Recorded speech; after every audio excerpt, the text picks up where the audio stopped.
आज सर्व हिंदू मित्रांना दिलाय ईदचा शिरखुर्म्याचा आमंत्रण. तर जय महाराष्ट्र मित्रांनो, आज चाललोय गावाकडं, ते पण कशासाठी? ईदसाठी. कारण की ईद जवळ आली, एकच दिवस बाकी आहे. तर गाडी वगैरे काढली, माझ्या भावाचा मुलगा, मुलगी, बायको, माझा मुलगा सगळ्यांना घेऊन चाललोय आता गावाकडं. त्या पहिले सीएनजी पंपावर आलं, गाडीची टाकी फुल केली, कारण की गावाकडे हिंडावं लागतं ना इकडे तिकडं.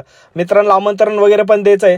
तर आलो बघा इथं गावामध्ये, आणि माझे आई वडील माझी वाट बघताय. त्यांचे 2-3 कॉल झाले, म्हणे एवढं लेट कसं काय झाला, म्हणे आला का नाही. तर घरी आल्या बघा माझे वडील माझी वाट बघत होते, आणि माझी आई माझ्यासाठी स्वयंपाक करत होती बघा. कारण की मी खूप दिवसानंतर गावाकडे आलोय ना.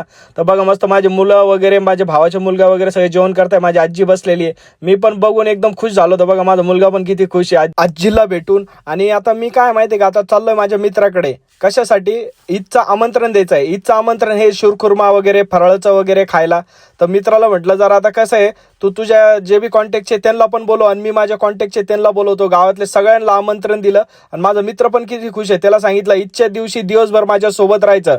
तर चला आता भेटू पुढच्या व्हिडिओमध्ये. बाय.